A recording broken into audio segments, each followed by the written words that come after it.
दिल्ली के तारीखी रामलीला मैदान में आज इंडिया इतिहाद की सभी पार्टियां एक प्लेटफॉर्म पर नजर आई है। इस तकरीब को जमहूरियत बचाओ महारैली नाम दिया गया है, जो लोकसभा इंतखाबात के पेश नज़र बहुत अहम तस्वुर किया जा रहा है। इस महारैली में सभी अपोजिशन लीडरों ने मरकजी हुकूमत के खिलाफ आवाज़ बुलंद की है और इसकी पॉलिसियों को तनकीद का निशाना बनाया गया। खासतौर से अपोजिशन पार्टियां लीडरान के खिलाफ मरकजी एजेंसियों के जरिए हो रही कार्रवाई को कठघरे में रखा गया है। इस महारैली का नारा है तानाशाही हटाओ जमहूरियत बचाओ, जिसमें कांग्रेस सदर मल्लिकार्जुन खड़गे, राहुल गांधी और उसके साथ साथ ही पंजाब के वज़ीर आला भगवत मान, NCP chief Sharad Pawar, national conference के सदर डॉक्टर फारूक अब्दुल्ला, पीडीपी सदर महबूबा मुफ्ती समेत 28 अपोजिशन पार्टियों के कई लीडरान ने शिरकत की। इस रैली को आम आदमी पार्टी के सरबरा और दिल्ली के वज़ीर आला अरविंद केजरीवाल को जेल से बाहर लाने की हिमायत के तौर पर देखा जा रहा है। हालांकि कांग्रेस के सीनियर लीडर जयराम रमेश ने वाज़ेह लफ्जों में कहा था कि रैली कोई फर्द मरकूज रैली नहीं है, ये इंडिया इतिहाद की रैली है, ये किसी एक पार्टी की रैली नहीं है। पहली रैली मुंबई के शिवराज पार्क में मुनक्कद हुई थी और दूसरी रैली दिल्ली में मुनक्कद हो रही है और दिल्ली पुलिस की जानिब से आज दिल्ली के रामलीला मैदान में मुनक्कद हुई इस ऑल इंडिया अलायंस की मेगा रैली के पेश नज़र ट्रैफिक एडवाइजरी भी जारी की थी। रामलीला मैदान में मुनक्कदा रैली से खिताब करते हुए डॉक्टर फारूक अब्दुल्ला ने कहा है कि मुल्क का आईन खतरे में है और इससे बचाने की जरूरत है। फारूक अब्दुल्ला ने कहा कि मुल्क में ऐसे हालात बनाए गए कि चीफ जस्टिस ऑफ इंडिया को भी धमकियां दी जाती हैं। उन्होंने कहा कि मजहब के नाम पर लोगों को आपस में लड़ाया जा रहा है और तकसीम करने की कोशिश की जा रही है। ताहम जमहूरियत को बचाने के लिए सबको मुत्तहिद होने की जरूरत है। सबको मैं मुबारक करता हूं कि वो तशरीफ लाए। आज हमारा मकसद क्या है? आज हमारा मकसद सिर्फ एक है कि हम सब आईन को बचाएं, कॉन्स्टिट्यूशन को बचाएं। आज कॉन्स्टिट्यूशन पे हमला है। आप देखें, चीफ जस्टिस ऑफ इंडिया को भी धमकियां दी जा रही हैं। ये हाल है हमारा। ये बात सुनिए, इंसान को इंसान से लड़ाया जा रहा है। मुसलमान अलग, हिंदू अलग, सिख अलग, ईसाई अलग। इस लड़ाई के खिलाफ हमने आवाज उठानी है। इस लड़ाई के खिलाफ आपने वोट देना है। और तभी वो सब नेता जो आज बंद कर दिए गए हैं, केजरीवाल जी और सोरेन जी और दूसरे संजय, इन सब में निकलेंगे जब आप इस आईन को पकड़ेंगे और जब इलेक्शन का टाइम आएगा, आपको वोट देना होगा। आप उस बटन को दबाइएगा जो इस हुकूमत को हराएगा और आपकी हुकूमत लाएगा। बहुत लोगों ने बात की है, वक्त कम है, मैं सिर्फ ये कहूँगा, हम सब ने इकट्ठे होके, वो हिंदू हो, मुसलमान हो, सिख हो, ईसाई हो, तमिलनाडु से हो, आसाम से हो, बंगाल से हो, कहीं से भी हो, हमें सब इकट्ठे चलना है। मुझे बहुत खुशी हुई जब महबूबा जी यहाँ तशरीफ लाई और उन्हें साफ कहा, इंडिया गठबंधन को हमने मजबूत करना है, उसमें हम सब आपके साथ हैं, रहेंगे जब तक जिंदगी है और दम है। हम लोग इस गठबंधन को छोड़ने वाले नहीं। उधर पीडीपी सदर महबूबा मुफ्ती ने भी रैली से खिताब करते हुए कहा है कि आज मुल्क कुछ मुश्किल दौर से गुजर रहा है। लोगों को बगैर किसी तफ्तीश के जेलों में डाला जा रहा है, गिरफ्तार किया जा रहा है। कलयुग का अमृतकाल करार देते हुए महबूबा मुफ्ती ने कहा कि आम लोगों के साथ साथ मुंतखब नुमाइंदों को भी बिना किसी गलती के गिरफ्तार किया जाता है। आज देश बहुत मुश्किल हालात से गुजर रहा है। ऐसा हाल है, न कोई वकील, न कोई दलील, न कोई कार्रवाई और सीधे जेल। और शायद कलयुग का अमृतकाल इसी को कहते हैं कि आप बिना पूछे, बिना कोई कार्रवाई किए हुए लोगों में जेल में डालते हो। ये मैं उमर खालिद की बात नहीं कर रही हूँ जो पिछले 2 साल से जेल में है। मैं सिद्दीक कपन की बात नहीं कर रही हूँ। मैं मोहम्मद जुबैर की बात नहीं कर रही हूँ। मैं आपके चुने हुए नुमाइंदों की बात कर रही हूँ, जिनको आप लोग वोट डाल के एमएलए बनाते हैं, लोकसभा मेंबर बनाते हैं, चीफ मिनिस्टर बनाते हैं, मिनिस्टर बनाते हैं। कैसे उनपे करप्शन के चार्जेस लगा के बिना कोई वकालत के, बिना कोई कार्रवाई के जेल में डाला जाता है। हमारे लिए ये कोई अचंभे की बात नहीं है। हमने जम्मू कश्मीर में पिछले 5 साल से यही देखा है।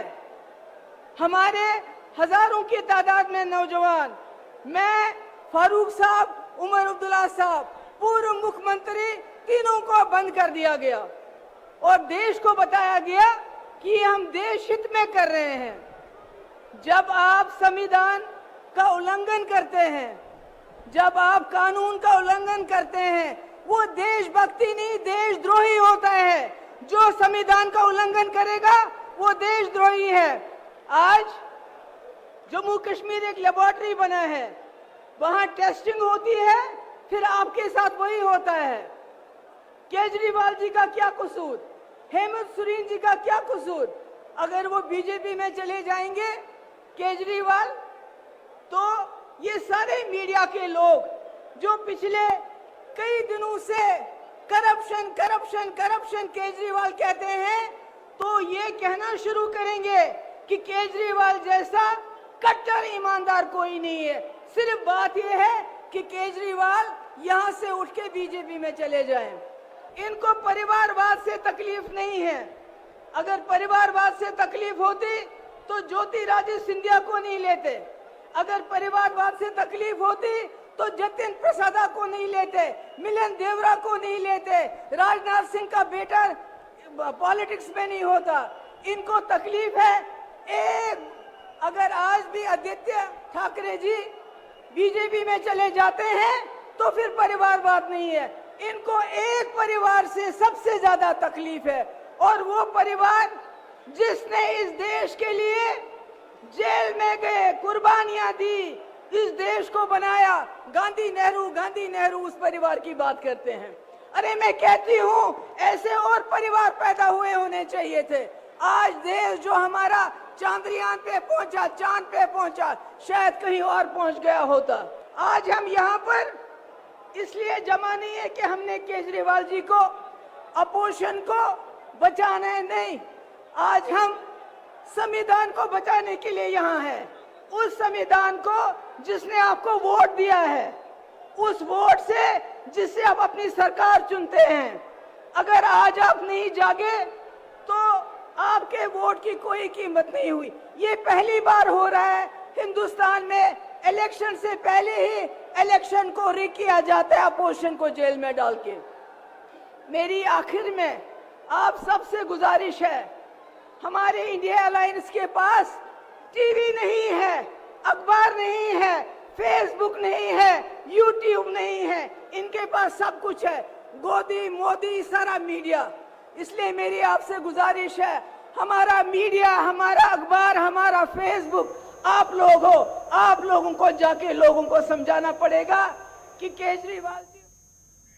इंडिया इत्तेहाद की रैली से राहुल गांधी ने खिताब करते हुए कहा है कि यह इलेक्शन हिंदुस्तान और आईन की हिफाजत का इलेक्शन है। उन्होंने कहा है कि आईन पर खतरा मंडरा रहा है और अगर आईन खत्म हुआ तो हिंदुस्तान की जमहूरियत को नुकसान पहुंचेगा।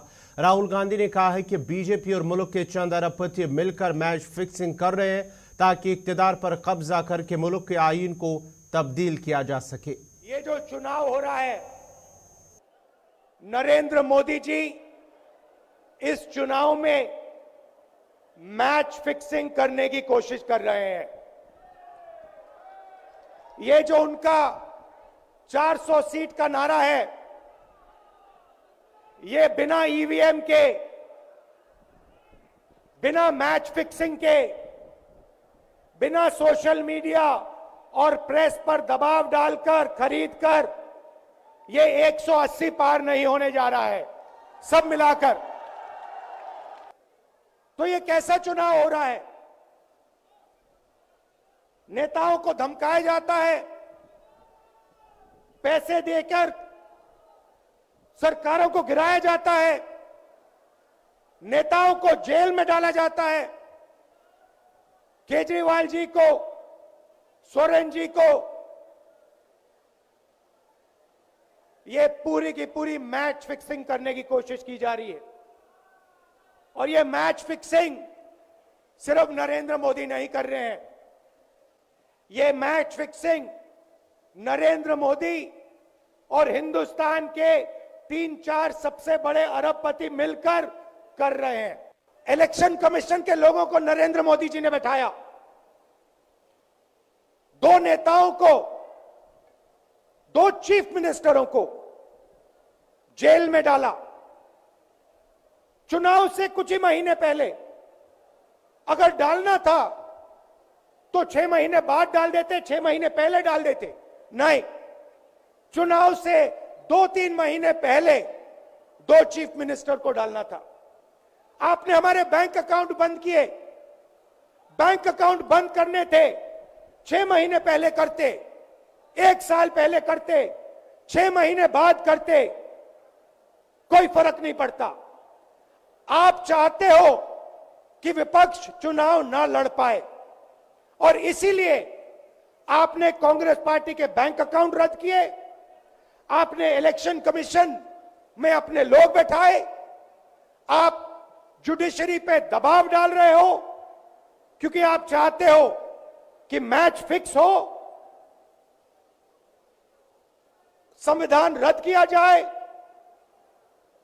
और आप सत्ता में रहो। मगर भाइयों और बहनों, मैं सच बोलता हूं और मेरी बात आप अच्छी तरह सुन लो। अगर हिंदुस्तान में मैच फिक्सिंग का चुनाव बीजेपी जीते और उसके बाद संविधान को उन्होंने बदला, तो इस पूरे देश में आग लगने जा रही है। जो मैंने कहा याद रखो, यह देश नहीं बचेगा। ये चुनाव